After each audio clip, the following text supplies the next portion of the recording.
Good evening. We'll call to order the Wednesday, August 27th, 2014 Colerain Township Board of Zoning Appeals meeting. If you'd all join me, we'll stand and do the Pledge of Allegiance.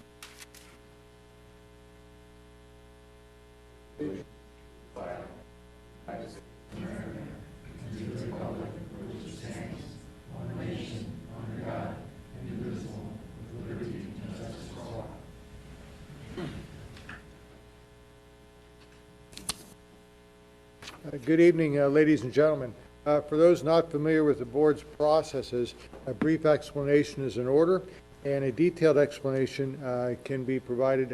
Is there one out on the podium, a detailed explanation? Yes. Okay, thank you. The sequence of events is as follows. Appeals will be heard first, and other business of the board will be heard following the appeals. You're welcome to stay for the entire meeting, but are not required to do so. All who speak or testify before the board will be sworn in. This may be done either as a group or individually. Anyone addressing the board is requested to use the speaker stand, and each person is asked to give his or her name and address when first testifying. Our meetings are recorded, and anyone speaking may be cross-examined by an attorney. All documents presented for each case may be accepted by the board. The chairman will rule whether the additional items being offered will be accepted or rejected. The person presenting each case may also withdraw a document. Each case heard will first be presented by a staff member, usually the zoning administrator. Once BZA staff presentation is complete, the appellant will have the opportunity to present their case. Following the appellant's presentation, the chairman will ask for anyone opposed to the appeal to speak, and in some instances, time limits may be put on these presentations. Next, the board will motion to close the public portion of the meeting, and individual board members will begin with their questions. Board members will ask individuals who testify to return to the speaker's podium. Following the board's questions, a motion and second will be made by members of the board to either approve or deny the appeal. It is important to note that the vote this evening is called a straw vote. This vote brings forth a resolution at the next month's meeting, and that is the final order of the board. Finally, respect for this process and one another is paramount. Deliberations in each case taken are taken seriously by this board, and likewise is the expectation that respect will be accorded to everyone regardless of any emotion that may be involved. And no disruptive behavior will be tolerated, and this extends to all who testify as well as members of the audience. Anyone being disruptive will be asked to leave the room. Thank you for. We will do a roll call vote, please. Mr. Barthold? Here. Mr. Martin? Mr. Price? Here. Mr. Roberto? Here. Mr. Reininger? Here. And let the record reflect we have a substitute and is now present. Mr. Kelly? Here. Very good. Now, we will do the swearing in. I'll ask you to testify to stand and raise their right hand. Very good. Do you swear or affirm that you will tell the truth, the whole truth, and nothing but the truth in matters before the Board of Zoning Appeals? Say, I do. Thank you very much.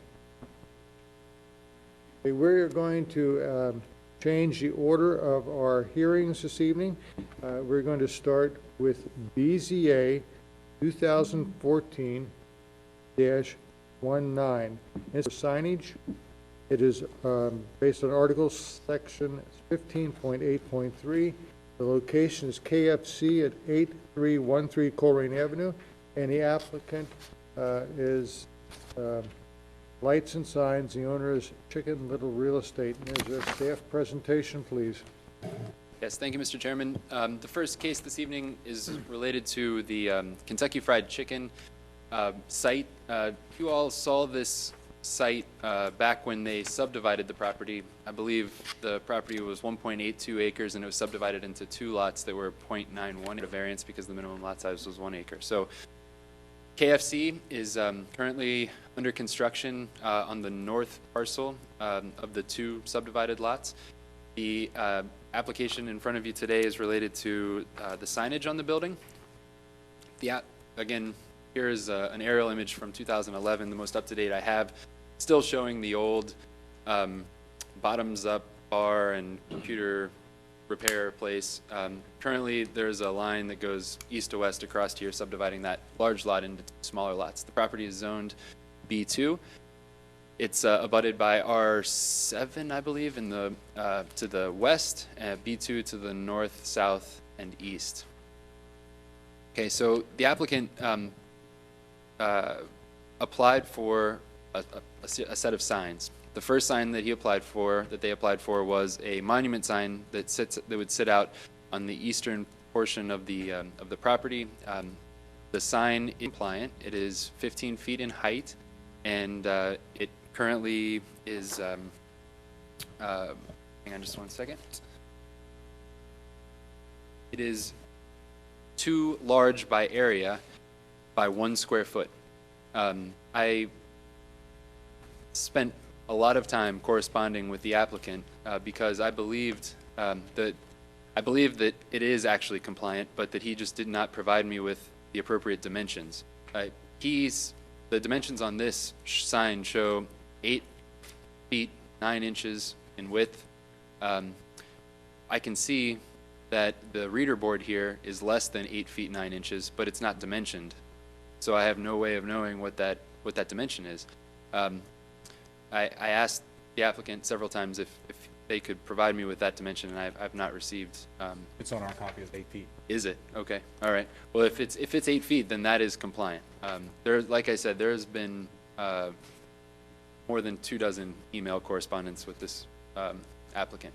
The second, if that's the case, it says 8 feet on yours. Yes, sir. Then we don't need to worry about that. What we do need to worry about is the wall signage. The total wall signage on the front elevation, which would be the east elevation, is 63.66 square feet. As you all know, the maximum wall signage on an elevation is measured at 1 square foot of wall signage per linear foot of building frontage. So the building is only 35 feet wide. The maximum signage permitted on this face would be 35 square feet. So that is in excess. And then the applicant provides this site plan showing wall signage on the north and south elevation. I don't have dimensions for the north and south wall signs, so I'm unable to tell you what the square footage is, but that in some ways is irrelevant because wall signage is not permitted on a building elevation that does not front on a public street. So wall signage on the north and south is not permitted. So the applicant is asking then for a variance that would allow 63.66 square feet of signage on the front, and then signage on the north and south to be clarified in the future, I guess. So maybe the applicant can clarify those dimensions. As I did my analysis of the case, the property has already received a variance from the zoning resolution to allow the parent parcel to be subdivided into 2 lots. Each of those lots was slightly smaller than the minimum lot size of 0.91 acres in a district that requires 1 acre. The proposed sign package, I believe, would be contrary to the purpose of Article 15 of the zoning resolution. The owner's predicament could feasibly be obviated by designing the wall sign, in this case, to be smaller. The building is situated on the site such that its distance from the road does not support a variance for increased signage. As we saw with recent wall sign requests, those buildings were set back some 400 feet from the road, and that was the reason why we allowed the increase in wall signage. That's not the case in this instance. The requested variance is substantially in excess of the zoning requirements. It's approximately 180 more square feet than permitted, 180% more square footage than is permitted on the eastern elevation alone. The applicant did not provide dimensions for the wall signage on the north and south elevations. The variance would not, however, adversely affect the delivery of government services. I believe the essential character of the neighborhood would be negatively impacted by allowing the excess signage, particularly on this section of the Colerain Avenue corridor. There are no unique characteristics of this parcel that would support the granting of the variance. Whether the owner knew about the zoning regulations when they purchased the property is unclear, but is generally assumed that in your due diligence phase, when you purchase property, you do your due diligence. And finally, by taking into consideration the benefit to the applicant if the variance is granted, and weighing that against the detriment to the health, safety, and welfare of the neighborhood, the broader community, I find that substantial justice would be done by denying this variance, and I recommend denial. Thank you. Is the applicant here? Or someone to represent the applicant?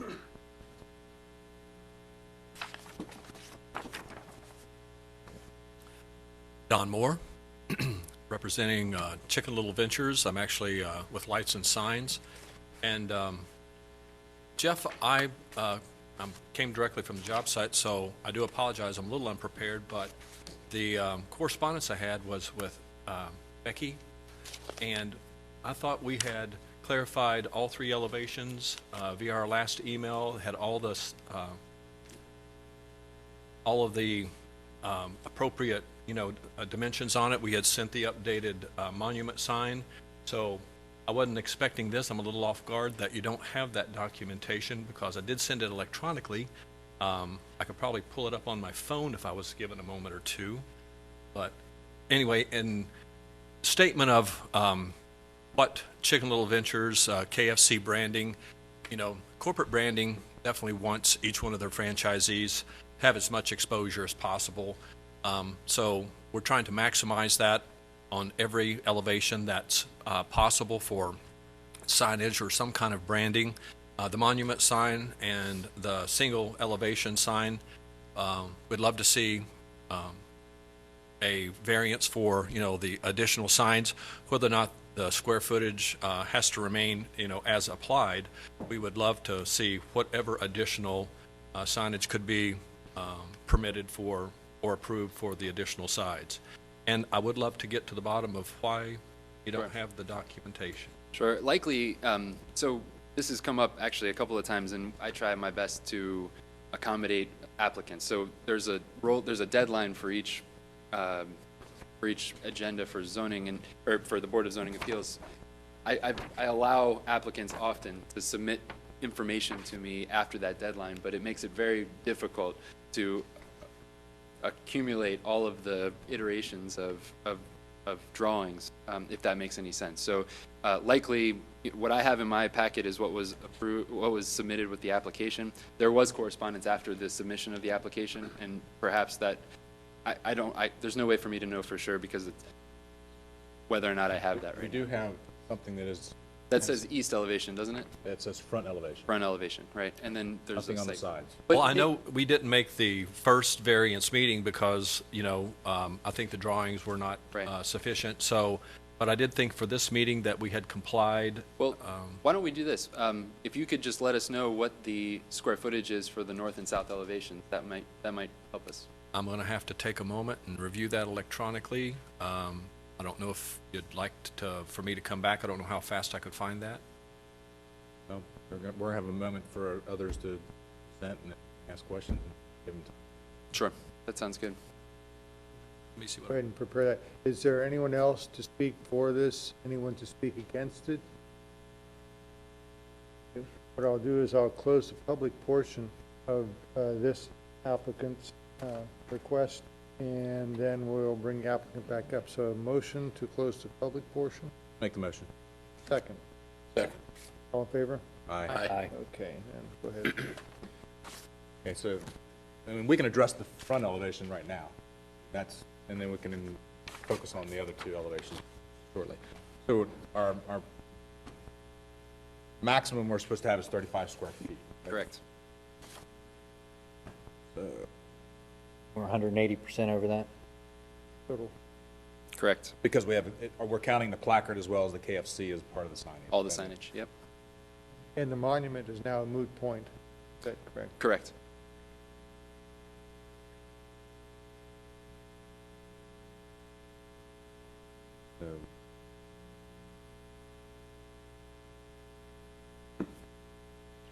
So essentially, the kernel will need to be reduced down to about a 5x5 size in order to accommodate the total square footage, Correct. rough measurement.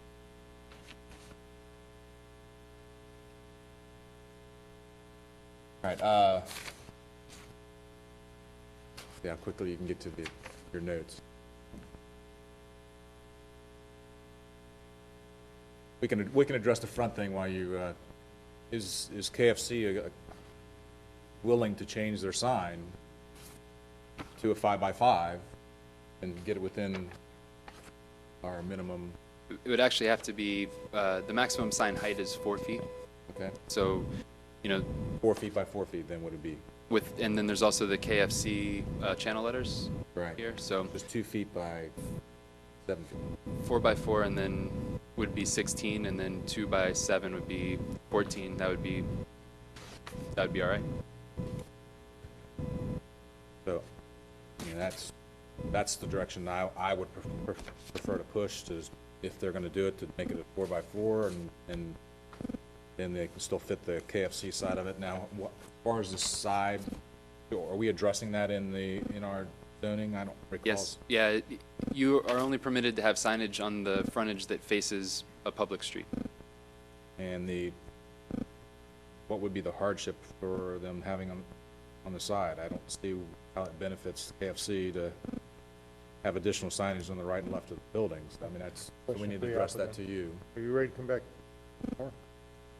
It may be a non-issue anyway, I mean, as far as what the size is. So, I mean, why are they insistent on having something on the north and south side as opposed to just having something on the face? And again, I'm, being the applicant, their goal is as much exposure for signage as possible. They're a firm believer that it increases revenue, and really the corporate brand, the KFC corporate brand is, what's the word? They urge them to seek as much branding as possible. So, they're looking for as much exposure as they can, and that's why we pursue the variance. So, Well, and I appreciate that, and I understand marketing and trying to get some branding and burn the image in people's mind. I mean, they're really only going to be moving a couple hundred feet from where they are currently now, and I think their signage now is just front. So I don't believe that we need to sway. And this is me voting, and I don't think we need to add anything to the north side. It's no different than what they currently have, and we need to bring the front signage into the restrictions of a 4 by 4 foot. You're pretty close to the road. I don't think you're going to be lost, and then you'll be within compliance, and this would all go away. I mean, I appreciate that, whatever the board decides. The only thing that I can find electronically, I cannot get the documents themselves. The attachments was my last correspondence with Becky that revised plans looked complete, and they would be sending me another letter advising me of the date, which was today's date for the hearing.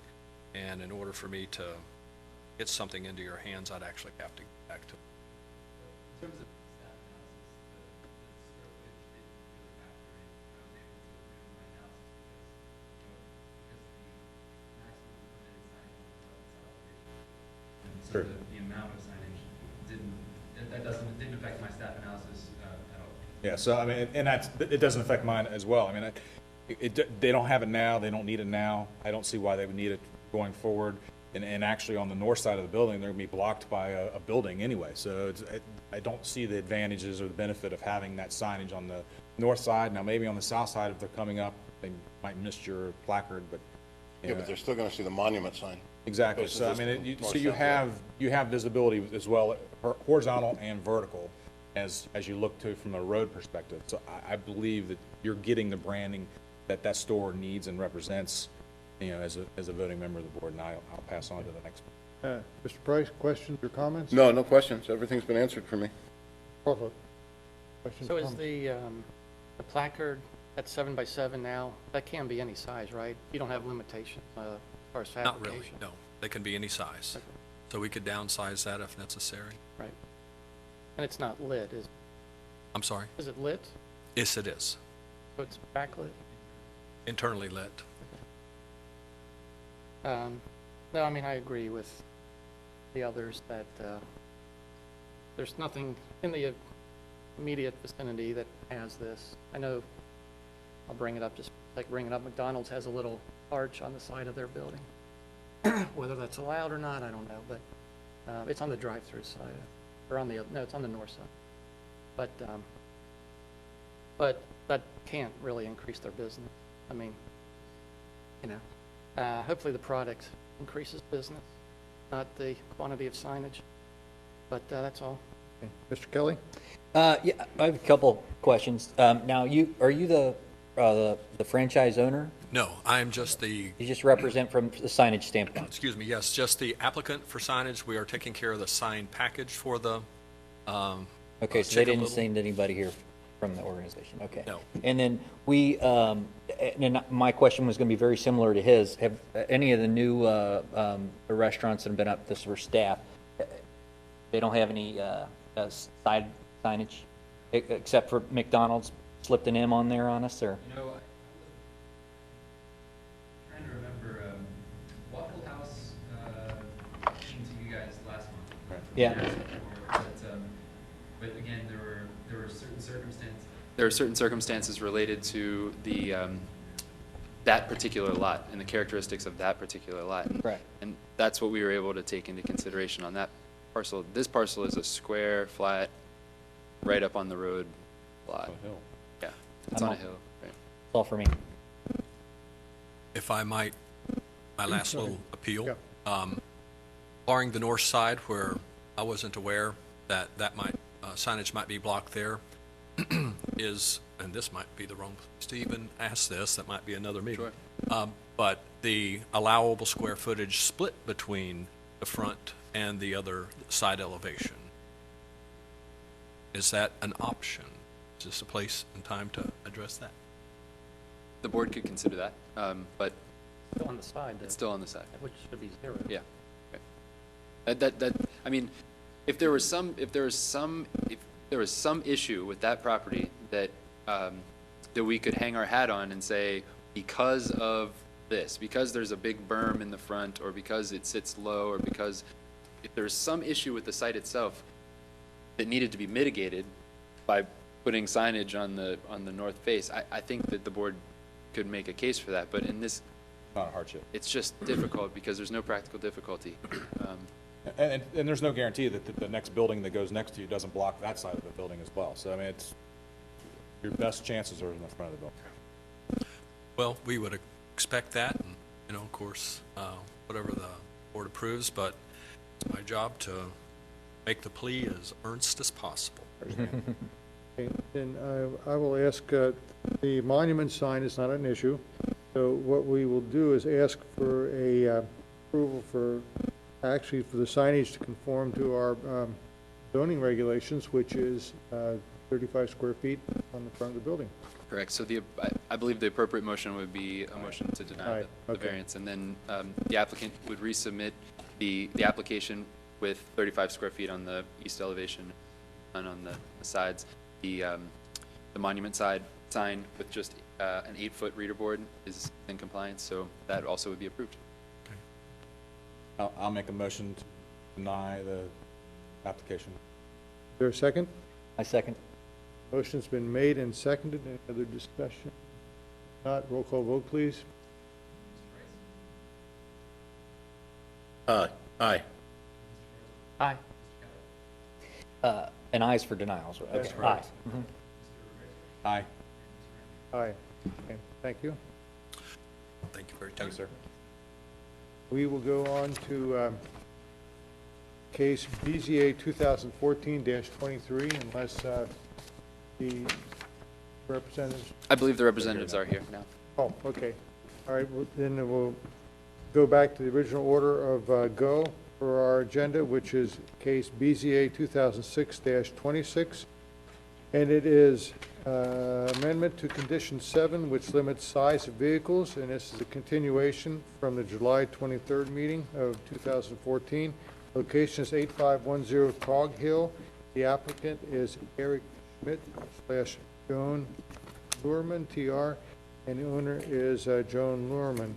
And the staff presentation, please. Sure. So just to bring the board up to speed on where we've been and where we are and where we're hopefully headed, I'm going to spend a little bit of time going back through the history of the case so that everyone is using the same set of facts here. So back in 2006, the applicant applied for and was granted a,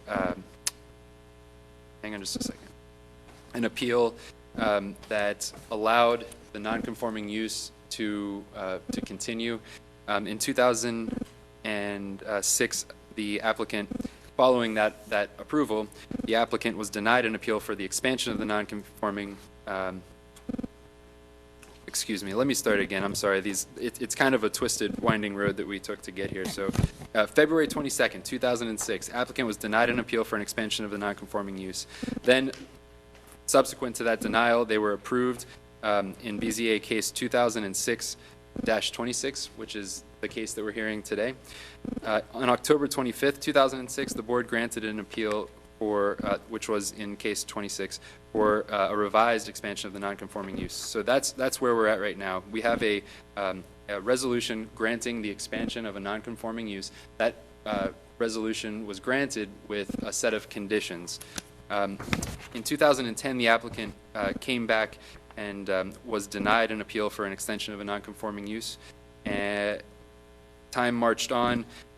In December of 2012, staff sent a letter to the owner and tenant of the property notifying them that the property was in violation of the conditions of the resolution that granted their extension of non-conforming use status. So the letter proposed as a remedy that the owner provide our office with a number of items, 7 in particular, by February 1st of 2013. Those items are listed in the staff report.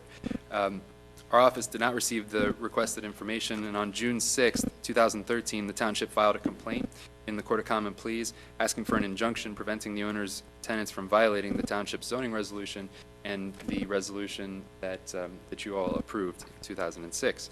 The litigation is ongoing, and that litigation will be informed by the outcome of this hearing, this case. So to date, just to be clear, the applicant has provided us a parking plan demonstrating compliance with Article 13 of the zoning resolution.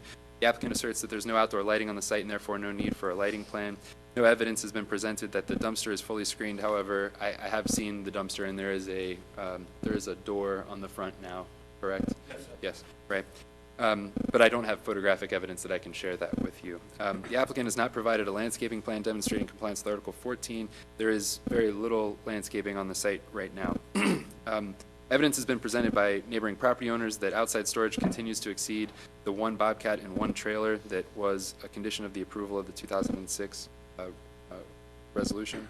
And evidence has been presented that vehicles larger than a pickup truck continue to be driven on the property. You'll recall that one of the conditions of the approval was that no vehicle larger than a pickup truck, and those are the operative words there, be allowed to access the property. So the applicant, Mr. Schmidt and Ms. Lorman, have decided to pursue an appeal that seeks a variance from that condition that limits the access of the property to a vehicle smaller than a pickup truck.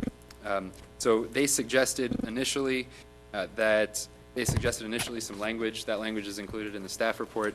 At the May 27th, 2014, that's this year's meeting of the Board of Zoning Appeals, the BZA tabled the matter so that the applicant could provide pictures of vehicles that the applicant uses to access his property. On June 4th, the Colerain Township Law Director sent a number of images of vehicles known to access the property and asked for confirmation that the vehicles in the pictures represented all of the quote-unquote pickup trucks that the applicant would use to access the property. And then just 5 days later, Mr. Settle, attorney for the applicant, sent correspondence, which I've attached and is included in your packets, that identifies the vehicles, and it relates some concerns that he has about the case. So my findings are, first of all, pictures since May, pictures have been provided by Mr. Settle, were provided to Mr. Settle by Mr. Solman, and Mr. Settle provided the attached correspondence in response. I'm incorporating all of the staff findings that I used in my May 27th staff report that you all have. In the interest of time, I'm incorporating all of those into this staff report. So my recommendation is this. We are here tonight because there's been an appeal of the vehicles that are allowed to enter this property. This is a non-conforming use, and it's in a residential district. It's a business use in a residential district. The Board of Zoning Appeals has the ability to identify negative impacts that a non-conforming use may create in a residential, in the zoning district. BZA did that in 2006, and in order to mitigate those negative impacts, the Board of Zoning Appeals in 2006 said, these are the conditions that are going to mitigate the negative impacts. One of those conditions was the trucks.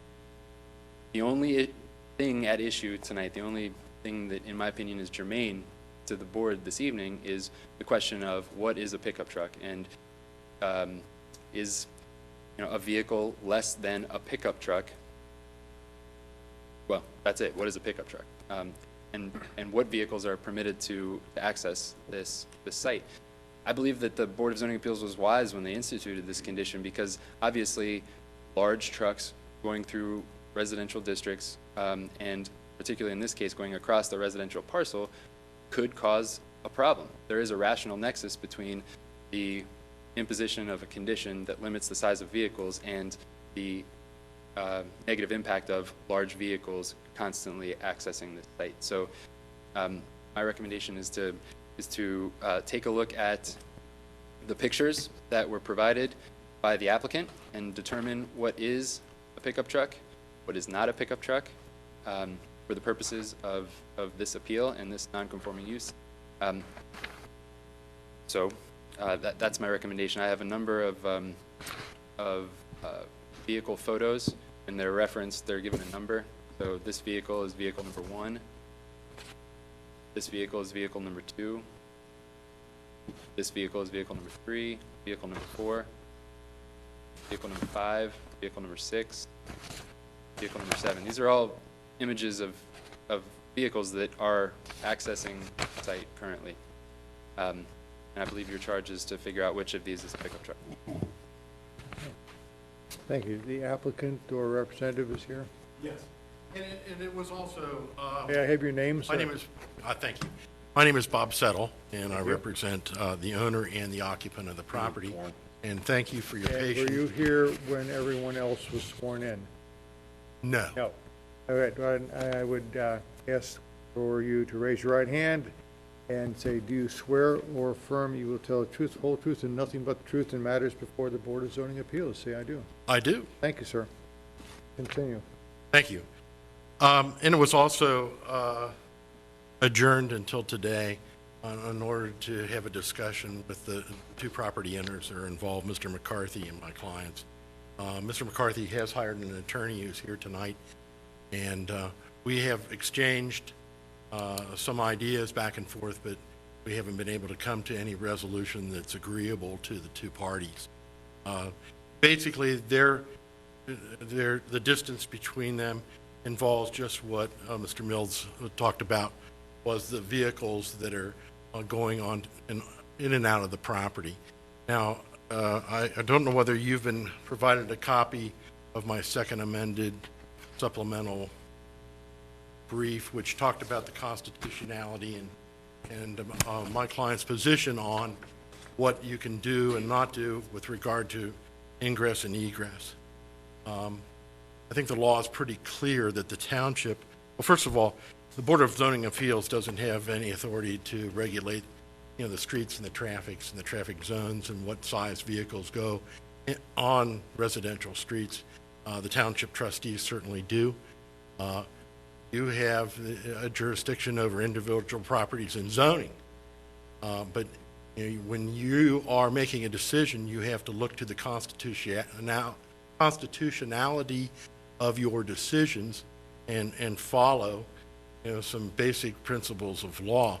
You know, and the township certainly has the right to regulate traffic, but it's very clear from Supreme Court decisions, U.S. and Ohio Supreme Court decisions, that unless there's some type of health or safety problem, it cannot regulate.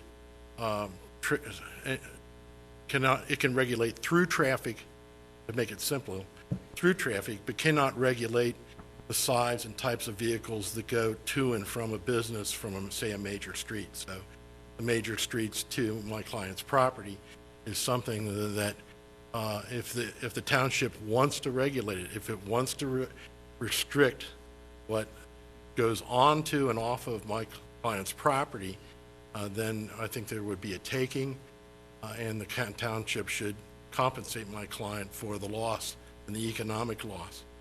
The evidence that you've heard here prior to this is that the business can't operate with just pickup trucks. Very few businesses can operate with just pickup trucks or smaller. Not even a law office. The average UPS truck, the average FedEx truck, the average service truck that goes to and from even service businesses is larger than a pickup truck. Now, what we're asking for is all of these vehicles that you see up there are two-axle trucks. They do not require a CDL license, and we're saying, well, you can't restrict the size of the vehicles coming to and from the property, let alone on the property, but we're willing to compromise and resolve this whole thing that we have going if you allow us to bring in and out and utilize simply two-axle trucks like we have been using, and which a good definition would be a truck small enough that it does not require a CDL license. I think that's reasonable. This structure has been there for years. What the neighbor, Mr. McCarthy, would like would be something smaller than a pickup truck. Well, that just isn't feasible. I mean, the average service truck of like a plumber or an electrician is larger than a pickup truck. Not much larger. They're usually two-axle trucks, much like this. Panel trucks, small panel trucks, is a reasonable restriction that we can live with, but it would be very difficult to keep or get a new tenant for that building if the restriction on the property is limited to a pickup truck or smaller. So it's what is reasonable. Now, we're not asking for semis, multi-axle trucks. We're just asking for the two-axle trucks. And this board has already approved, allowed for a vehicle towing a trailer with a bobcat on it. So that's not necessarily an issue, but it's what is reasonable here. And I think you have a duty to not tread on my client's constitutional rights of ingress and egress as set forth in the memorandum that I provided to the board. Thank you. Now, is there anyone else to speak in favor? Anyone to speak opposed?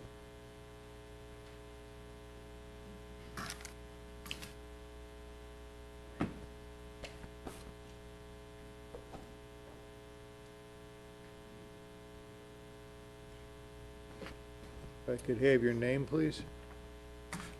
Good evening, board members. My name is Brian Hirsch, Hirsch. I'm with the law firm of Beekner, Haffer, Myers & Koenig in Cincinnati. I represent Mike and Linda McCarthy, who are here with me to my left tonight. They are residents and owners of the property at 8514 Cog Hill Lane, which is located immediately to the west of the subject property. I realize I am a little late to the party here in my representation, but better late than never.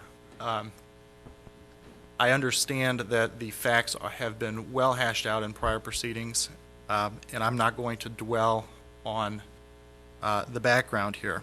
What I do want to bring up is what my clients are looking for tonight. And what they're asking for is simply that this board enforce the unambiguous 2006 resolution to limit the vehicles that can access the subject property to what is commonly understood by all of us as a pickup truck. And those would be the vehicles identified in picture 7 appended to the staff report of Mr. Mills. In our view, the 2006 resolution is plain on its face. It refers to the term pickup trucks. Pickup trucks is not a defined term in the Colerain zoning code. And what Ohio law says is when a term is not defined in a code, we give it its plain and ordinary meaning. That makes sense. Sometimes the law makes sense. I suppose that I could poll everyone in this room and everyone would have the same idea of what a pickup truck is. And it's the picture, the vehicles that are listed in picture 7 of the staff report. It's got a bed, 4 sides, and a tailgate. When in doubt, I would alternatively suggest to turn to the internet and Google. Google thinks of a pickup truck as what you see on the screen there. Those are all commonly understood to be a pickup truck, and that is what was intended when the 2006 resolution was adopted.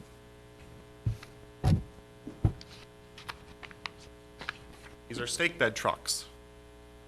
Stake bed trucks like these are also depicted in Exhibits 1, 3, and 6 to the staff report. Stake bed trucks are larger than a pickup truck. They have generally removable sides, a larger bed, and typically additional wheels to carry additional loads. Again, larger in size and scope than a pickup truck and larger than what was intended in the 2006 resolution. Commercial van. That's what Google thinks of a commercial van, and that's what we all think of as a commercial van, not a pickup truck. Box truck. This is what's depicted in Exhibit 5 to the staff report. Again, much larger in size and scope than a pickup truck and not what was intended by the 2006 resolution. Going back to stake trucks. When in doubt as to whether there is a discrepancy between what is commonly understood to be a stake truck and a pickup truck, I would suggest that the board reference Section 13.7.3 of the Colerain zoning code, which prohibits stake trucks to be parked on residential lots. Clearly, pickup trucks are allowed on residential lots. The zoning code recognizes that stake bed trucks are larger in scope than pickup trucks. So what my clients are asking is simply that the 2006 resolution, which is unambiguous on its face, be enforced as written, and that if this board adopts the language proposed in the staff report, that the trucks be limited to those that are depicted in picture 7, which are clearly understood to be pickup trucks. Because the 2006 resolution is plain on its face, any broadening of the term that is commonly understood as pickup trucks would be an expansion of the non-conforming use of the property and entirely impermissible. Section 11.8.1 of the Colerain zoning code allows an expansion only where there is either a minimal adverse impact on surrounding uses or where the use can be made compatible with surrounding uses through the imposition of conditions. I would suggest that neither is possible in this case, given the higher intensity use on the subject property as compared to the residential uses surrounding it. There is already significant evidence in the record as to what the adverse impacts would be by allowing larger trucks than pickup trucks to access the property, because the applicant has been clearly violating the 2006 resolution for the last 8 years.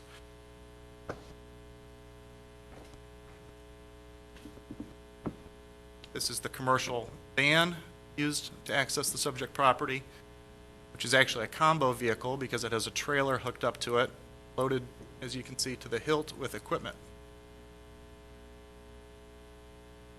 There's what is commonly understood to be a stake bed truck, actually a combo vehicle again because it has a trailer attached, hauling a bobcat. Here we have both coming in together at the same time. Again, the combo vehicle, the equipment on the back. And here is the adverse impacts. Here's one example.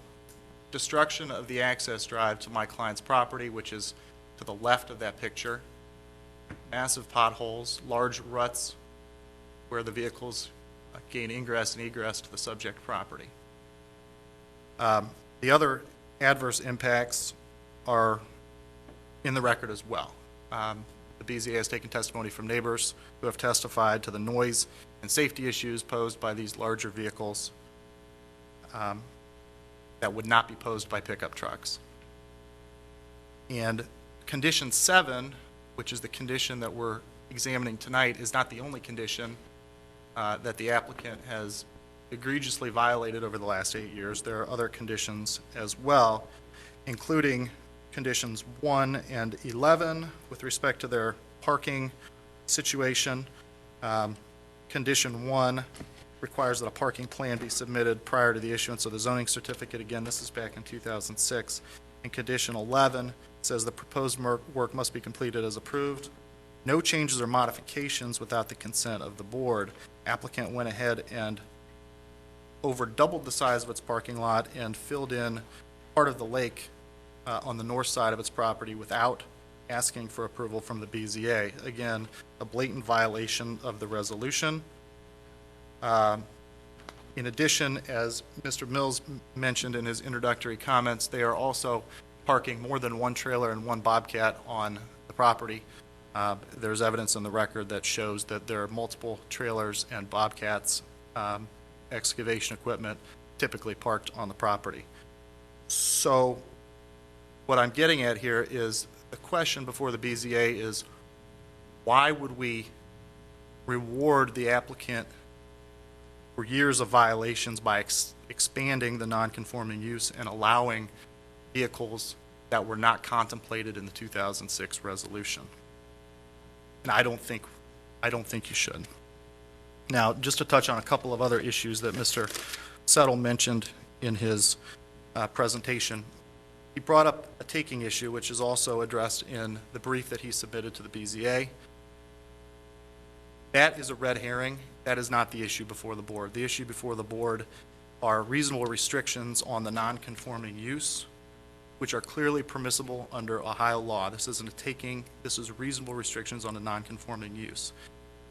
And that is well-settled law. I would direct you to the Highland Heights case and also the Klein case, which are cited in my letter that I submitted in July. To the extent that he would attempt to advance the takings argument, I would suggest that this is a very high bar to clear. A taking is a very rare thing. In order to show a taking, you have to show that there's no legitimate state interest or no economically viable use as a result of the regulations. Neither is the case here.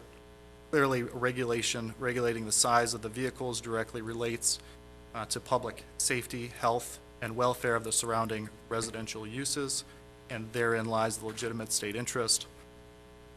The suggestion that there would be no economically viable use for this property in light of these and other regulations and conditions from the 2006 resolution is entirely unsupportable. I think it's quite clear that businesses can operate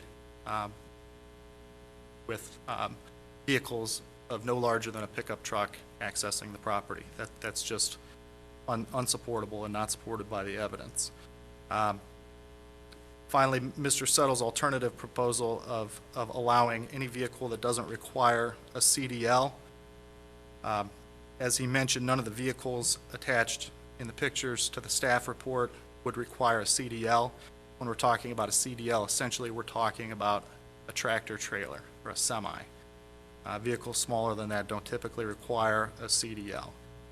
And again, if that suggestion were adopted, that would be an expansion of the non-conforming use, and that would be impermissible, not warranted by the facts in the record, and certainly not warranted by the years of flaunting the 2006 resolution by the applicant. In the letter that I submitted in July, I also mentioned a number of other concerns that my clients have with the property. I will mention only in passing that additional conditions are warranted based on the years of violations of the letter and the spirit of the 2006 resolution. I understand this proceeding is limited to the size of the pickup trucks that are allowed to access the property, and so I won't be requesting at this time additional conditions, but the board should be aware that additional conditions would be appropriate in order to limit the scope of the use. Thanks. Is there anyone else to speak in opposition to this request? Then We will close the public portion, and the board members will address questions to each attorney.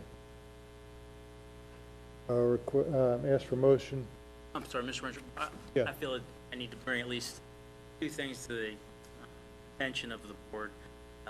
First and foremost, Mr. Stedall has asked you to consider constitutional with respect to the taking, reference to the taking. Please note that there is Ohio case law which holds the Township Board of Zoning Appeals without authority to consider constitutional issues. That's Northampton Building Company, Sharon Township Board of Zoning Appeals, citing the Supreme Court case of Ohio Corporation versus Rocky River. And also another issue I want to bring to the attention of the BZA is also that Mr. Mills went through the procedure that occurred with respect to this property. Included in that procedure was the denial of BZA 2010-0002, in which property owners, Mr. Schmidt and Ms. Gorman, attempted to request an expansion of the 2006 conditions that were allowed.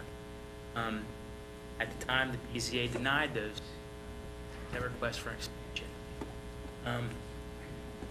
There was shortly thereafter an appeal to the Common Pleas Court of that administrative decision, which was case number A10-0811,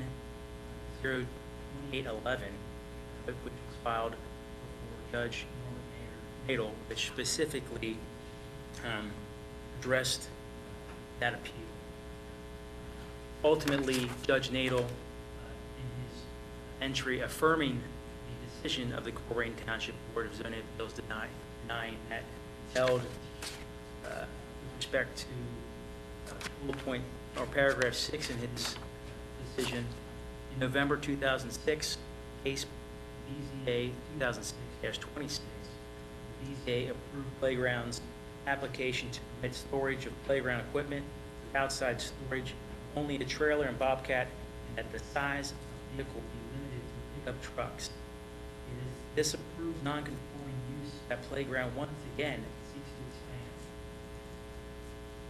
Ultimately, what I'm trying to bring to the attention of the BZA is that the issue of pickup trucks has been before a court of competent jurisdiction and has been decided.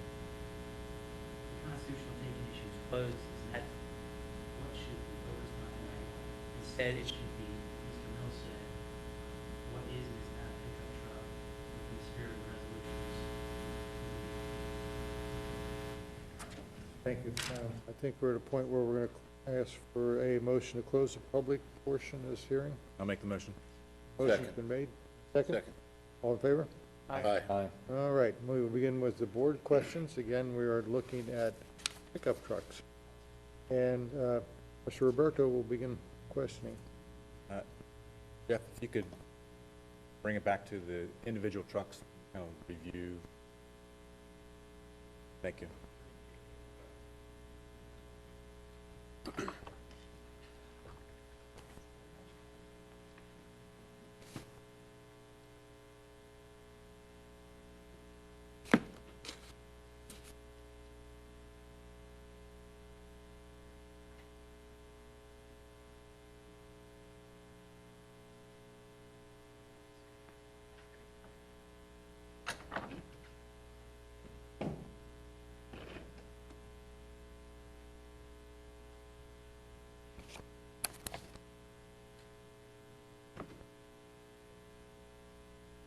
Okay, thank you.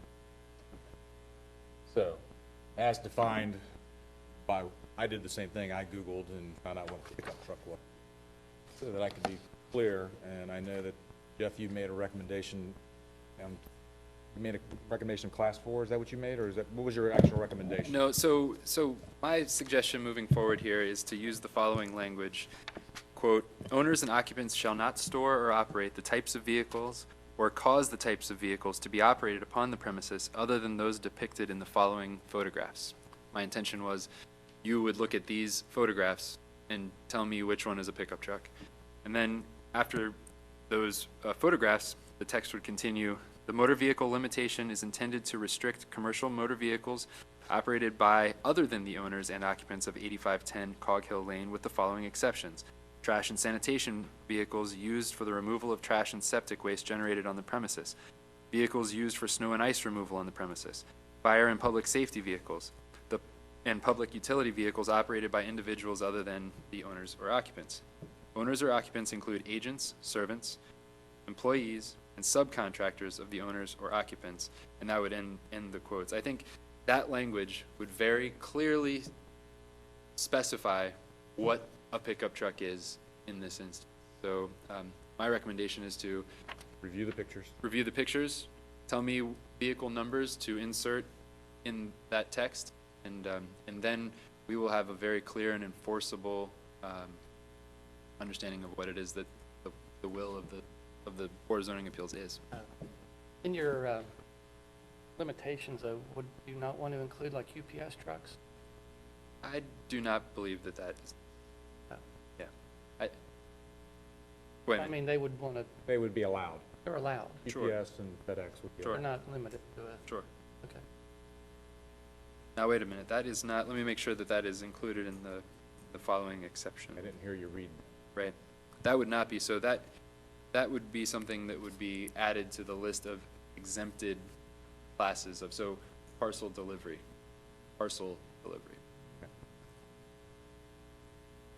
All right, I really don't have questions for the audience so much as, you want me to just go down the list here, what I, say it out loud as to, That would be helpful. okay. If you would come back to, What we're asking for is basically all of the trucks. I wasn't able to study all of them, but the box trucks, stake trucks, the panel van trucks that opposing counsel put up there from Google, or maybe those were Jeff's, I'm not sure where they came from. We're asking that those are basically light-duty trucks. They're not semi-tractor trailer trucks. They're not multi-axle trucks. We're not asking you for a definition of these. We're asking you to also consider allowing us, to have those, something that's larger than what I'm seeing the direction of the board going, which is just a basic small pickup truck. And, the average FedEx truck and UPS truck is the same size. There's vehicle 2 up there. And Rumpke's trucks are much larger. I mean, probably most of the damage that's shown to the driveway was done by, the Rumpke truck coming in and out. They're famous for tearing up driveways, and also fire trucks and snow removal trucks. I also want to point out that earlier there was testimony, that Mr. McCarthy, my client, was repairing the driveway and repairing the surfaces there. Mr. McCarthy came out and stopped him from doing it. So my client's been willing to maintain, the pavement there.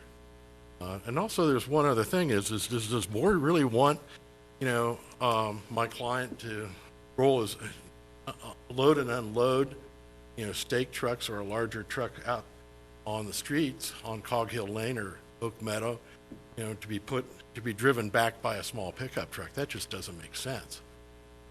And that would not be permitted. Well, And it's really a non-issue. I mean, that's, what we're here to define is what a pickup truck is. And you're saying you want to change, what we want to do. And that's all well and good that you've argued, and I've heard you. So, but keep in mind that we've asked you for something a little larger than a pickup truck. and I understand that. And the intent of the original BZA decision was, in my opinion, it was to limit the weight going across that easement. And so that's why they said a pickup truck. That's my interpretation as to why they said a pickup truck.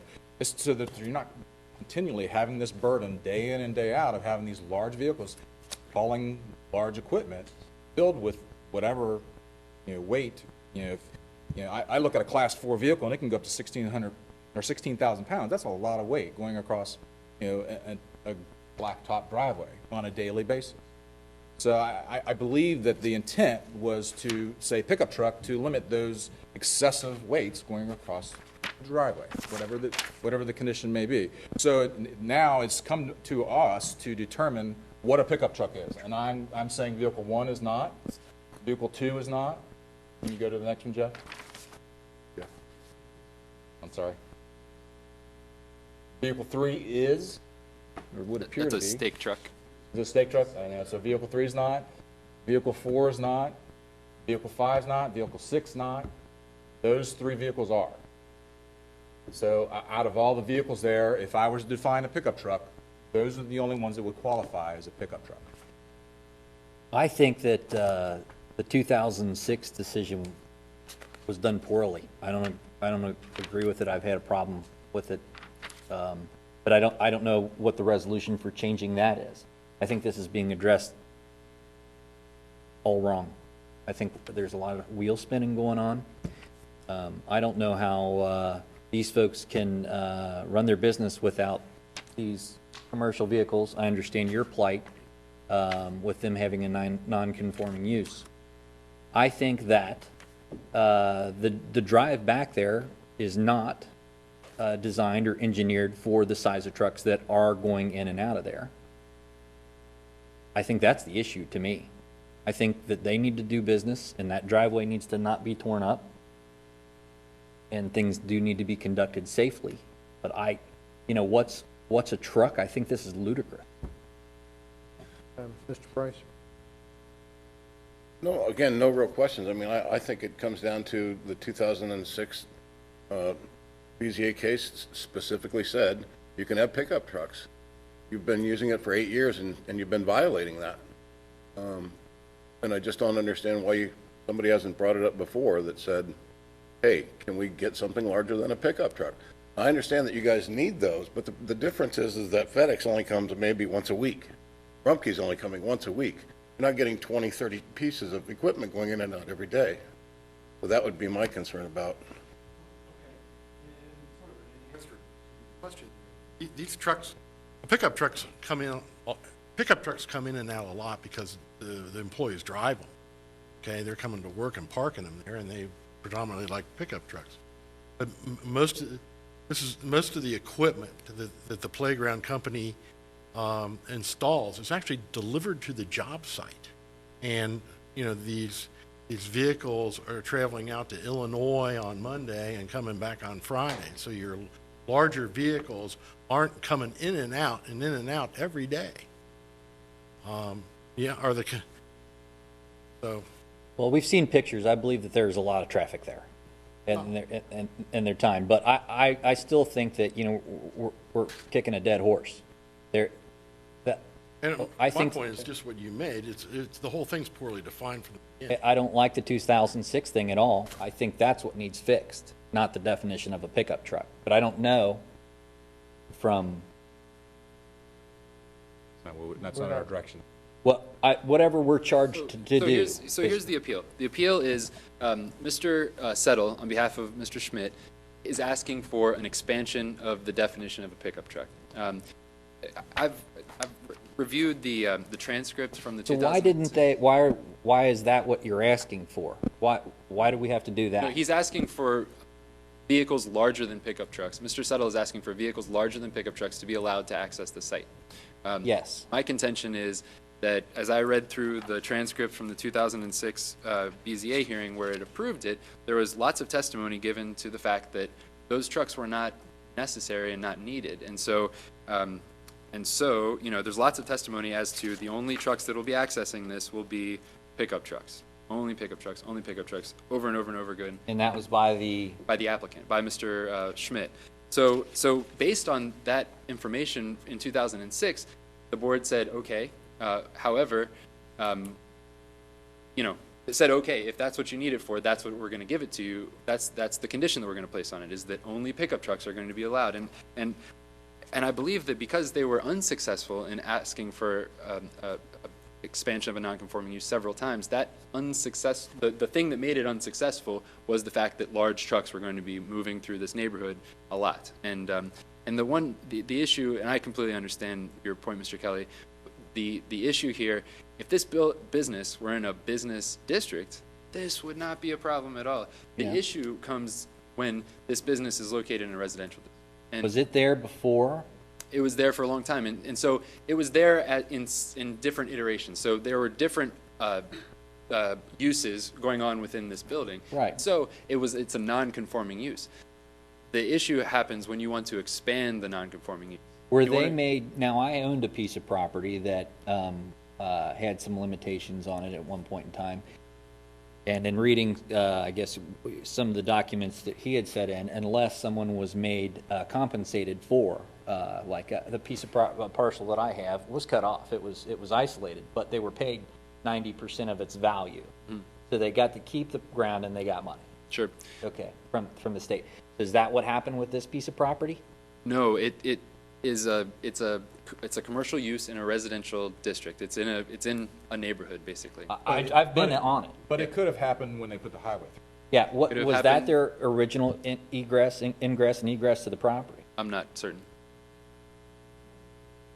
So there was a period of time when there was no zoning in the township, and then there was a period of time when there was Hamilton County zoning, and now there's a period of time when it's Colerain Township zoning. And so what happens is a lot of the neighboring properties in these non-conforming use cases that come to me, 9 times out of 10, the issue is neighbors are saying, I have my house here. My life is here. My house sits here. There is a higher intensity use that is right next to me, and that affects my property values. It affects my ability to enjoy my property peacefully.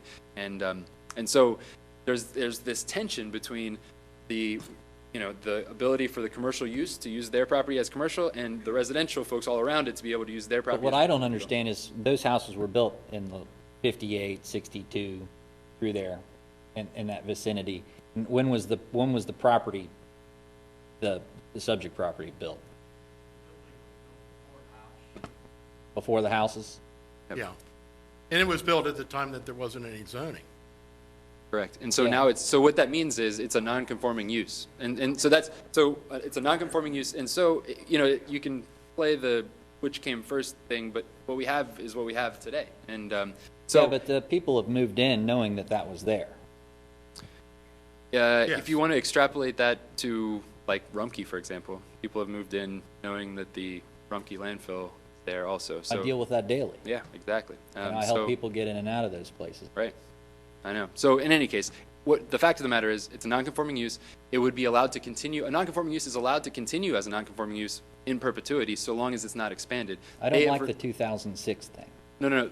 In general, a non-conforming use, any non-conforming use is allowed to continue as long as you want I as understand. that use. But then when you want to expand it, that's when they have to come to you guys. And that's when the applicant did come to you guys and say, hey, we want to do something different than what was there before. It's going to have these negative impacts. And so the board says, how do we mitigate those negative impacts? One of the things that they said was limit the size of the vehicles. I don't agree with the 2006 decision. So what do I do about that? Well, You would vote no. For or against the resolution. the resolution tonight is to expand. But he's Height saying of something vehicle. different. Is he allowed to change the resolution? He's standing up at I'm here at the asking it podium for it to be asking. changed. Right. So here's what would happen procedurally. At the end of your board deliberations, somebody would make a motion, and that motion would be to do whatever, and then there would be discussion about the motion, and then there would be a vote on the motion. So if somebody on the board wanted to present a motion that says, per the staff report, we feel like we should continue to limit it to pickup trucks, and even further, we want to more clearly define what a pickup truck is per the language that I just read off, then there would be a vote on that. Now, someone else could make a motion that says, we like Mr. Settle's idea of expanding the size of the pickup truck. That's something that a board member could do also, and then there would be a vote on that. So, I'd like to do that. well, Okay, we're well, not let's- there yet. Let's go through the whole board Yep. discussion. I want to correct some. Mr. Schmidt was here, and he informs me that in 2006, he was asking for light-duty trucks, and it ended up being pickup trucks. And also, his business has changed, like most businesses change, and trucks and vehicles have changed. I mean, if you look back, Jeff, could you go back to that first slide? Yeah, vehicle number 2. That's a typical size. That's the average size of the smaller UPS trucks now. You didn't see, residential ground trucks of that size, plying our neighborhoods even 3 years ago. They were using smaller panel trucks. But now everybody's going to a larger truck, and that's what my client saying, you know, that's what's necessary to reasonably do business now. And it's not just whether it's a playground equipment company. If it was a plumber or electrician, I mean, if you think back, the average size of a residential electrician or plumber's truck, it was a small panel truck. They're now plying the streets with larger vehicles like vehicle number 2, which is a reasonable size. We're not asking for, you know, there's just not going to be semi-tractor trailer trucks or 3-axle trucks plying the highway, you know, coming in and out. We're just saying 2-axle trucks. Now, one of the slides showed a really large stake truck. That would require, it looked like the size that would require a CDL. We're asking for something that's smaller than that. Let's finish the board questions. Let's go back to Mr. Price. Quick comment and response. Maybe I'm beating a dead horse, but I really want to hone in on what the issue is here, is that the 2006 resolution was validly passed and is validly enacted and was clear on what a pickup truck is.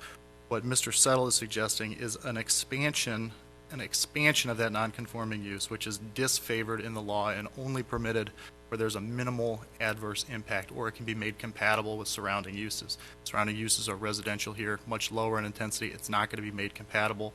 The minimal adverse impacts, it's significant adverse impacts, as has been shown by the effects on the driveway, the safety issues with the neighbors with children. I was over there tonight. I saw a child riding a bike on the driveway there. These are the adverse impacts that we're talking about here. An expansion is not only disfavored under the law, it's entirely inappropriate in this circumstance, and the 2006 resolution should be enforced. Mr. Price. No further question. Call Well, it's not related to the pickup truck, but I was curious, who does own the driveway? Do we know? So jointly? Let's have someone come to the podium and answer that question, please. It's the east-west driveway. As you can see, starting at the very end of the panhandle, the property line of the panhandle runs down essentially the middle of the paved driveway there. So while my clients actually have an easement, I believe 7 feet south of the property line to use the entire driveway, I do not believe there is an easement that runs north of that property line in favor of the subject property to the east. So that portion of the driveway is split ownership, and then obviously where it breaks off on the pad to the north and then across the diagonal, that is all owned by the McCarthys, with an easement running in favor of the subject property across that portion of the driveway. I'm not sure what was just said. I have a description of an easement grant by a prior owner that definitely goes from about here down and probably does follow this driveway here. This is being the easement coming along. It's just a question of where it goes once it gets to here. Whether it would include this space right here, whether it goes to here. This is 15 feet. So right now, we're not clear as to I've asked what the legal status of that access is. It may be, It's a grant that well, may not have been, it might not have been an exception to Mr. McCarthy. It would have been a problem with him and the prior owner. And may not be germane to the topic. but Correct. that's an As far interesting as- discussion, but it's not a vehicle. Right, well, just as far as the maintenance of, The maintenance, well, we're not yeah. talking I was about just the maintenance, curious. yeah. It's an interesting question, but it doesn't, Well, that's another discussion. Right. yeah, it doesn't, Okay. still working on trucks. That's no other question. Roberto, you, Kelly, any more? No. I, Okay, if I may, just real Yes. quick, I just wanted to read a very briefly from the testimony of the 2006 hearing. The chairman of the board at the time was Chairman Lyons. He says, quote, they indicated from, he was talking about the hours of operation. They indicated from 8 a.m. to 9 p.m., with 9 p.m. would be the latest. That's what the testimony was. They've indicated that there's only going to be pickup trucks, nothing bigger than a pickup truck going back and forth there. And I'm assuming that they would accept that as one of the conditions, that there's not going to be any tractor trailers or any traffic in and out of there other than pickup trucks. Mr. Leesgang, like we had said previously, just this is Mr. Leesgang speaking now, like we had said previously, just pickup trucks and trailers. If there isn't a time that better fits or suits. Mr. McKay, who is a board member, what's your definition of a trailer? Mr. Leesgang, we have like Bobcat trailers. It's pull behind trucks. All we have is pickup trucks and vans.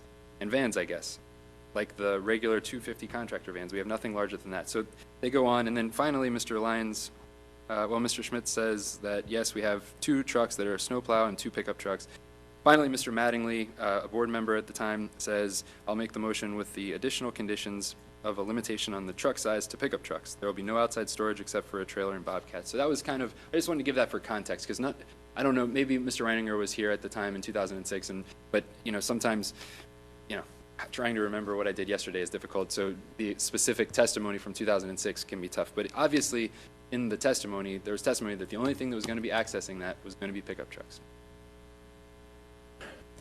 If the board deliberations are done, I'm going to ask for a motion to amend size of the vehicles, or not, to limit the size of vehicles to pickup trucks. That is the amendment to condition 7, which is going to limit to pickup trucks. If there is not a motion to that, then we'll go to the next iteration. Part of it, we need to insert the photos. We need to insert photo number 7, or vehicle photo number 7, and that motion would include the, if you would reread, Jeff, the owners and occupants shall not operate or store types of vehicles. Insert picture, I'm structuring the motion, and insert picture number 7, and then continue with the paragraph after that. And the only modification is the parcel delivery was not included in your generic. Correct. May I try to make sure that I understand what the motion is? Okay. Okay, my understanding is that the motion that you're making is a motion that would modify condition 7 of BZA case 2006-26 with the following language. Owners and occupants shall not store or operate the types of vehicles or cause the types of vehicles to be operated upon the premises other than those depicted in the following photograph. And the photograph will be the photograph of vehicle number 7. The motor vehicle limitation is intended to restrict commercial motor vehicles operated by other than the owners or occupants of 8510 Cog Hill Lane, with the following exceptions: trash and sanitation vehicles used for the removal of trash and septic waste generated on the premises, vehicles used for snow and ice removal on the premises, fire and public safety vehicles, parcel delivery trucks, and the public utilities vehicles operated by individuals other than owners and occupants. Owners and occupants shall include agents, servants, employees, and subcontractors of the owners or occupants. My understanding is that that was what your motion was. That's a motion I'm going to ask for Okay. a board member. I cannot make a motion myself. I will make that motion. Okay, I'll second it. the motion's been made and seconded. Now we get into board discussion on that motion. Is there any board discussion? Not, I'll ask for a roll call vote. Mr. Bartold, Yes. Mr. Price, Aye. Mr. Kelly, Nay. Mr. Roberto, Yes. Mr. Reininger. Yes. Okay, so the motion has been made. It limits size of the trucks to that with the exceptions that were articulated by Mr. Mills. On to the next case is BZA 2014-23. It's a variance for an accessory structure, article / section 10.2.3, bracket C. Locations 3350 Melody Manor Drive. Applicant owner is Nick and Brandy Vogely. And staff presentation, please. Yes, so our office received a complaint that an above-ground pool the complaint was that an above-ground pool had been erected 6 feet from a property line. at 3350 Melody Manor. Upon investigation, no zoning certificate had been issued for the property for a deck, a pool, or an accessory shed. Our code enforcement officer, Officer Frandoni, inspected the property on June 13th, 2014, and found the property to be in violation of the zoning resolution. On June 25th, 2014, the owner applied for a zoning certificate for the deck and the pool. The zoning certificate application was denied because the deck that was attached to the pool was shown on the site plan to be 12 inches from the property line where 5 feet is required. On July 11th, the applicant applied for a variance from the required 5-foot setback. So here we are on Melody Manor. This property here with the dot in the middle is the subject property, and what we see here is the pool and the deck. This is the property line right here, and there's an accessory shed here. The zoning on the property is R6, and it's R6 in all directions adjacent. This is the site plan that was submitted for a zoning certificate. The site plan reads that shows the pool, it shows the deck, and it shows the dimension between the side yard lot line and the deck to be 12 inches. The distance between the side yard lot line and the pool is shown to be 8 feet. I believe that says 2 inches. Here's some images of the pool and the deck. This here is the deck. This is a fence, ostensibly the property line. This here is the. This is moving east on the property. You can see grass and the accessory structure. None of these things have a zoning certificate. This deck, this pool, or this accessory structure. So as I did my analysis, I found that a pool, a deck, and an accessory shed were constructed on the subject property without a zoning certificate. The deck was constructed within the required 5-foot setback. I believe that the variance is substantial. The deck was constructed only 12 inches from the property line, and it was done so without a zoning certificate. The property in question would likely yield a reasonable return without the variance because other homes in the R6 district do yield reasonable returns with decks that are outside of the 5-foot setback.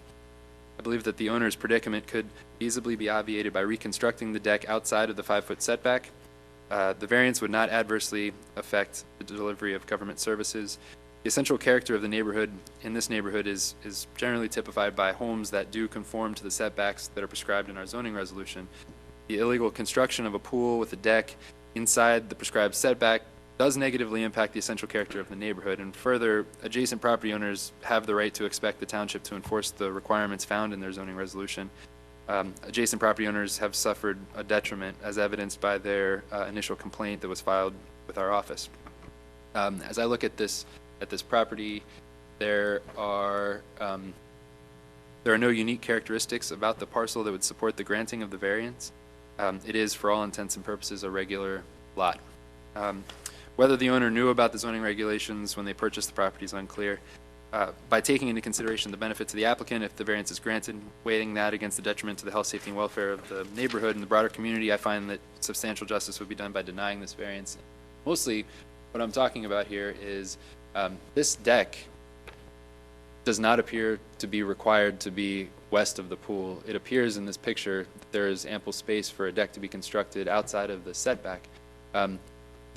Once that deck is moved, the pool and the accessory structure appear to be in places that would allow me to issue them a zoning certificate. So really the issue here is the deck.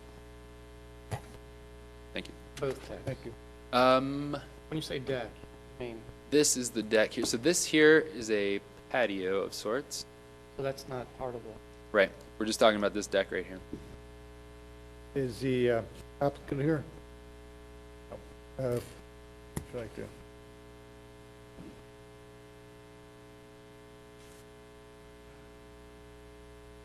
My name is Nick Vogel. Actually, on the right-hand side of that property is a hill. That right there is a hill that goes straight down into neighbor's property line. So when we looked at that, there's no way we could put the deck over there because it would just basically not enough room, and it would block their line of sight for everything and whatnot. Around the back, there's a playset area and the pool filtration system, all that stuff like that. So there's no reason you can't do it back there either. The biggest reason we put it on the left-hand side was to be able to walk right off the deck into from the house right to the pool deck. The thing I don't really understand why there's even a complaint filed is because it's been there for roughly 8 years now, and the neighborhood kids all swim in the pool all the time. I mean, everybody's great. I look around us and I see sheds that are literally, a foot from the property line all around me.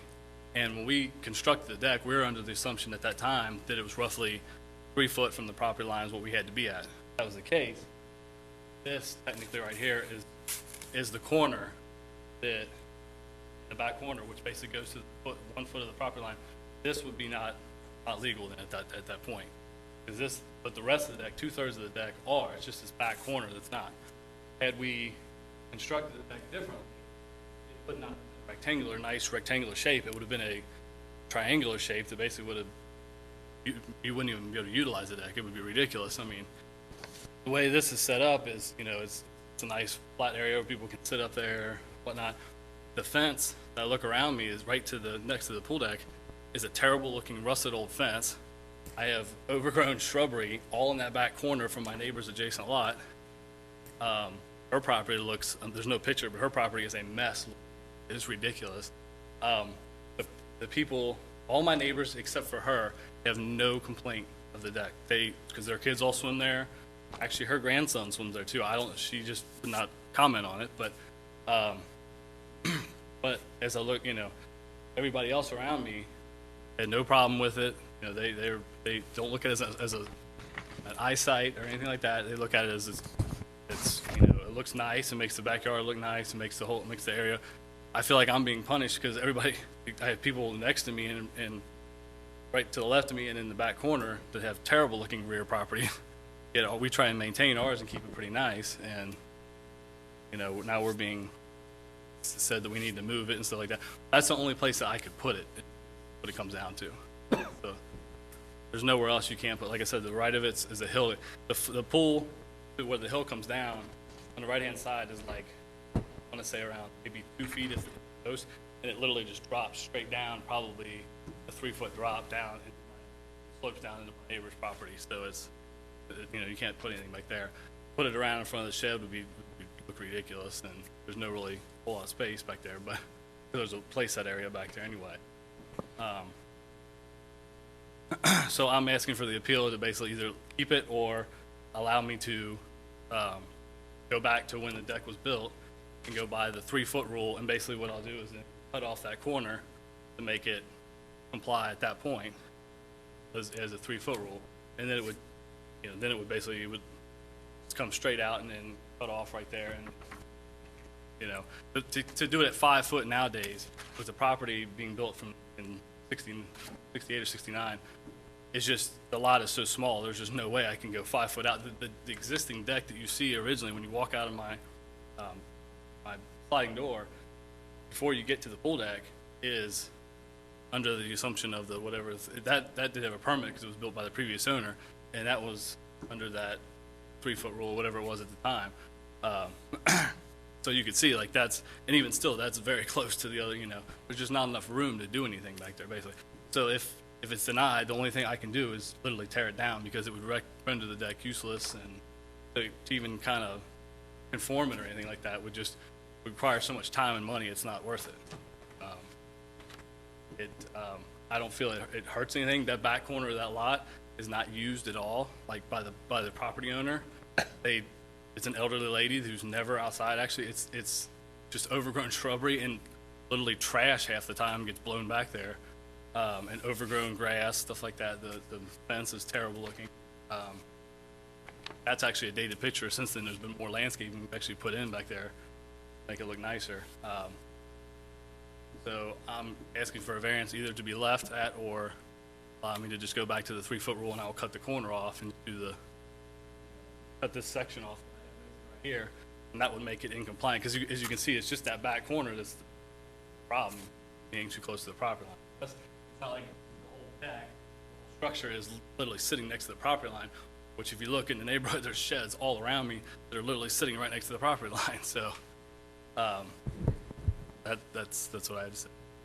Thank you. Any other person to speak in favor? Anyone to speak in opposition? I'll ask for a board motion to close public input. Make the motion. Motion's been made. Is there a second? Second. All in favor? Aye. Aye. Okay, we'll begin with board questions to the applicant, Mr. Roberto. Mr. Nick, or Mr. Vogel, was that, did I say? Okay, you said you built the deck and the pool approximately 8 years ago? Right. Was it prior to summer when you did this? It was right at the end of summer, right at the very end. Okay, so before August 2006 potentially? For August? That's what I'm asking. I'll say I'd have to go back and look at the records, so I don't remember exactly what the date was and the pool was erected. I'll have to look at that. Well, the reason why I'm asking, that's when our zoning resolution, that's why I'm trying to be succinct as to when you built the deck. That helps adds a little clarity as to your knowledge of what the zoning laws were at the time. I have to go back. I know I have to go back and look at that. I really don't know, honestly. I just know that around that area, we knew at that time, we're not 100% sure, but we knew at that time that it was roughly 3 foot, what we were looking at. I honestly never thought I would be in this situation where I would have to argue about it or fight with it, because, like I said, everybody around me was, yes, there was literally that shed right next to me that was constructed right there that, didn't even think about. So to move the deck to the other side, I mean, people build on hillsides all the time, so I find it difficult that you couldn't put a deck there. Now, it would create a burden for you. I have to dismantle this and try to relocate it to the other side. Yeah, plus it would be pretty ridiculous to walk out of my yard and have to literally walk down the hill all the way around, just shed or play area for the kids. And then my neighbor has a really nice pool to the right of me there. It's with a real nice landscape. So that would be a huge, I guess, eyesore for maybe look. He would not probably like to look at that when he looks at his backyard, because he's below me in the hill. If he was maybe at ground level, it would be fine. But since he's way below me, it would look kind of ridiculous. How did this come before the board? I mean, We received a complaint, so we receive hundreds of complaints, and we investigate all the complaints. And so in this instance, there's, no one that is actually showing up, that that's right. sticking forth for the complaint. All of the adjacent property owners were notified that the hearing was going to be. All right, that I have enough. Mr. Price? I have no questions either. Like he was just saying, I'm sure that you could build on a hillside if you have, I would make a suggestion that says, if we do grant the variance, that should you have to rebuild the deck at some point in the future, it probably should be moved away from that corner, for rotten wood, whatever it might be. Well, yeah, and so I am also really torn on this case, because obviously it's a nice deck, it's a nice pool. What I'm really concerned about, and what we need, if you guys are going to approve this variance, what we need to figure out is what is that practical difficulty that this applicant faces, because the applicant did not get a zoning certificate and did not get a building permit, and so what I want to make sure of is that we're not saying, hey guys, it's okay to not get zoning certificates and where you can come in and so if you guys can find a way. Well, prior to making a decision with respect to possible variance, at least continue it possible, discover if he in fact did construct it prior to resolution. I think that would be wise on the applicant's part to get that fact. It was built prior to our zoning resolution. It really should be held harmless, because it would have. There was a zoning resolution in place beforehand, but perhaps that would give the Board of Zoning Appeals the ability to say, hey, that 3 foot buffer rather than the 5 foot buffer. If you impose the 5 foot setback, the applicant is correct, that deck is pretty much useless. But perhaps if building was constructed, or the deck was constructed prior to this zoning resolution, then perhaps you could make a case that the old setbacks would apply. Was it Hamilton County zoning that we were governed by at that point? We had our own, but it was a different setback. Okay. I believe we've had our own zoning resolution since '95. Okay. And that's what I was trying to get some clarity on, where, because you say an 8 years old deck, which it looks like a very nice deck, so Right. taking care of it, where that really did fall and where he should be held. And that could be a very just end to this issue, is to apply the zoning resolution condition at the time it was constructed, while making very clear that you have to get a zoning certificate to build stuff in Colerain Township. Yes, definitely. Let's go for a continuation on this then, if that's the, I just had a Yeah. I was just curious, if we were to deny the variance, what's the township's position? I mean, would they force the removal of that structure? Yeah, I mean, the way it stands right now is there's a structure that was built without a zoning certificate in opposition to our zoning resolution. And yeah, that, I mean, yes. And the only thing offensive that we're addressing, deck. That's the only thing that is not compliant with our zoning resolution, so far as based on the information that I've been given. I know I was under the assumption with the pool that the pool installers were getting the permits required and stuff like that. That's my fault. I should have followed up on that definitely and made sure that was, really didn't think about it much. I just thought they put it up, everything was good to go and we were fine or whatever. Obviously they did it into code, everything, because it's sitting 8 foot back from the property line, everything's fine. Did you build the deck? Yes, I did. Me and my father did. Yes. Mr. Vogel, what type of proof would you be able to bring in that says I did build it in June or?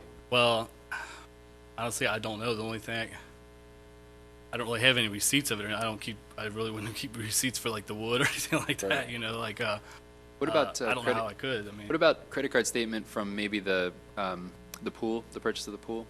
I know the pool was purchased in July of '06.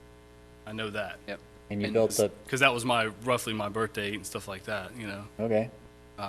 So yeah, and if there was like depending on how you paid for it, maybe the owner or the owner of the business that you purchased it from may have an invoice or something that they might be able to provide. I mean, I think what's honestly going to happen, because the pool was built and then the deck was built later, and I think and honestly, I believe that the deck was probably built a month or two after. I know it wasn't right at the exact time, but after the pool was built, which would put it out of If I that. could interrupt at this point, Fortunately. we're trying to discover a date by speculation, and let's go for continuance, which is not going to produce any harm, and if that's the wish of the board, and then come back with the best guess based on whatever receipts you can come up with.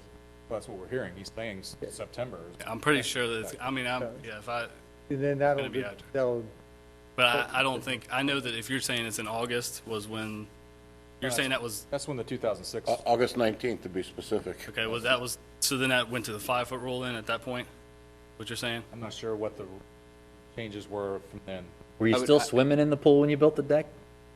No, we actually we just closed it, so it was like the end of August, like Would've been kids like a were going back to September school, stuff like that. And that's when we decided to build it at that point because it was closed and we didn't have to worry about debris and stuff getting inside of it. And Yeah. I mean, we're trying to. I understand what you're saying, but I don't think I can honestly prove, like, Yes. you know what I mean? I want to be honest with you. I don't think I Yeah. can bring And I something up that's appreciate going to say that. that's I gonna want you to be honest too. like I said, all my neighbors that I've talked to, except for the person to the left of me, the elderly lady, has definitely said they have no problem with it. Anybody would call, their grandkids play. I really don't even know why somebody would file a complaint about it at all. I really Question don't. for Jeff. Yes. Has he paid any fees at all for his zoning permits? Yes, but he applied for the zoning certificate, but it was denied. Okay, And the so, fee for the appeal, obviously, also. right, pending the appeal here. Yes. Okay. So it sounded like the date's after anyway, correct? I think that Yes. I think that, my opinion is, we should do what the chairman suggested, Okay. and continue this case and allow the applicant to just see if there's something tangible that he could produce that would show when the deck was constructed. I'll ask for a motion to table this case, BZA 2014-23. I'll make that motion.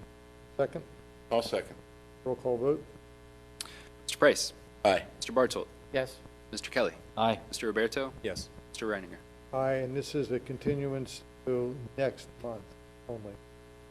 Okay, so what happens if it does come up and it's past that date, then what goes there? How do we We go can, from? well, Well, I think that we should have that conversation We just offline. want to make sure we have all the data presented before us so we can make the best, you know, Fairest decision I for mean, both I the want to be honest with you. township. I just want to be done with this because if you want to tell me to take it down at this point, I really don't care because it's ridiculous. It looks really nice. All the kids play. I mean, to me, it's just ridiculous. And I mean, okay.